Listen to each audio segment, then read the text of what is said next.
I was staring at two police officers standing in my doorway, holding a warrant for my arrest, when I realized my mother-in-law had played me like a chess piece from day one. Let me back up. When I married Jake 3 months ago, his mother Patricia seemed like a dream. She insisted on paying for our entire honeymoon to Bali, $25,000 without blinking. "Your family now, sweetheart," she'd said, squeezing my hands with tears in her eyes. "I want to give you both the perfect start." I should have known something was wrong when she hugged me tighter than she hugged her own son at the wedding. Patricia owned a successful jewelry boutique downtown. Vintage pieces, estate sales, the works. She'd built it from nothing after her divorce and treated it like her third child. Jake always joked that she loved those diamonds more than people. The week we got back from Bali, tanned and blissful, Patricia called me sobbing. "Honey, I need your help. The insurance company needs all my purchase receipts from the past year, and I'm drowning in paperwork. Could you come in tomorrow and help me organize? You're so good with details." Of course I said yes. She was family now. I spent 3 days at her shop, sorting through boxes of receipts, invoices, and certificates. Patricia kept praising my work, bringing me expensive coffee, treating me like the daughter she never had. She even gave me her spare key. "In case you want to come in early and beat the crowds," she laughed. On Friday, she asked me to stay late and finish cataloging a new shipment. "Jake's working late anyway," she said. "Take your time, dear." I was alone in the shop when I found the receipt that changed everything. A purchase order for a 3-carat diamond tennis bracelet worth $40,000. But here's the thing, I'd seen Patricia wearing that exact bracelet at our wedding. She'd told everyone it was her grandmother's heirloom. My hand started shaking as I dug deeper into the files. More receipts. More pieces I recognized from her personal collection. Earrings she claimed were gifts from Jake's father. A necklace she said belonged to her mother. Patricia had been buying inventory for the shop, then taking the best pieces home and reporting them as family heirlooms for insurance purposes. She was essentially stealing from herself and claiming the tax benefits. But that wasn't the worst part. I found a folder marked Insurance Claims 2024. Inside were police reports for 3 separate burglary incidents at the shop over the past 6 months. $40,000 here, $60,000 there. All for pieces that were mysteriously stolen but never actually existed in the inventory. My mother-in-law wasn't just a tax cheat. She was running a full-scale insurance fraud operation. I photographed everything with shaking hands, my mind racing. Then I saw the final piece of the puzzle. A handwritten note in Patricia's writing, "Emergency plan if discovered, blame new employee theft. Security footage shows only family with access." The new employee. That was me. I ran home and told Jake everything. Showed him the photos, explained what I'd found. He went pale, then angry, then defensive. "You must be misunderstanding something," he said. "Mom would never." "Jake, look at the evidence. You've been in our family for 5 minutes, and you're accusing my mother of being a criminal?" That's when it hit me. This wasn't just about money.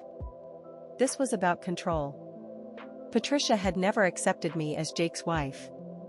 The generous honeymoon, the praise, the special treatment, it was all set up. She was grooming me to be her fall guy. Monday morning, Patricia called in a panic. Someone broke into the shop over the weekend. They took everything from the new shipment. "I'm calling the police and insurance right now." I knew exactly what was happening. The burglary was fake, and somehow she was going to make it look like I was involved. Sure enough, when the police arrived, Patricia tearfully explained that only family had keys to the shop. Only Jake and her new daughter-in-law had access. And wouldn't you know it, the security footage from that weekend was mysteriously corrupted. But she made one crucial mistake. She underestimated me. See, I'd made copies of everything before leaving the shop that Friday. Every receipt, every fraudulent insurance claim, every piece of evidence of her decade-long scam. And I'd done something else too. I'd installed a tiny recording app on the shop's computer and left it running all weekend. When Patricia came in Sunday night to stage her fake burglary, she'd talked herself through the whole process out loud. Okay, break the back window from the inside, mess up the office, make sure the safe looks forced. I had her entire confession on digital audio. The police were very interested in my evidence. Especially when I showed them the pattern of fraudulent claims, the discrepancies in inventory, and the recording of Patricia staging her own crime scene. Within hours, she was arrested for insurance fraud, tax evasion, and filing false police reports. The investigation revealed she'd stolen over $300,000 from insurance companies over the past 5 years. But here's the beautiful part. When they searched her house, they found all the stolen merchandise sitting in her bedroom jewelry box. She'd literally been wearing the evidence to family dinners. Jake didn't speak to me for 2 weeks. His mother was facing federal charges, and in his mind, I was the villain who destroyed his family. Finally, Patricia's lawyer advised her to take a plea deal. 15 months in federal prison, full restitution to the insurance companies, and forfeiture of her business assets. That's when Jake found the letter she'd written to her lawyer, discussing her backup plan to frame the new wife if anyone got suspicious. He came home that night with tears in his eyes and the papers in his hand. "I'm so sorry," he whispered. "She was planning this from the beginning. The honeymoon, bringing you into the shop, giving you access, it was all so she could blame you when things fell apart." Patricia lost everything. Her business, her reputation, her freedom. The federal judge wasn't sympathetic to a woman who'd tried to frame her own daughter-in-law for her crimes. Jake and I went to marriage counseling. It took months to rebuild trust, but we made it through.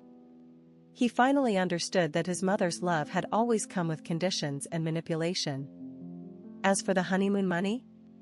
Turns out it came from her fraudulent insurance payouts. We donated every penny to a victims' rights organization.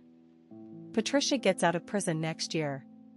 She sent me 3 letters apologizing, begging for forgiveness, claiming she never meant for things to go so far. I haven't opened them. Sometimes the people who claim to love you the most are the ones plotting your destruction. Trust your instincts, document everything, and never let anyone make you the villain in their story. Have you experienced something like this? Tell me in the comments.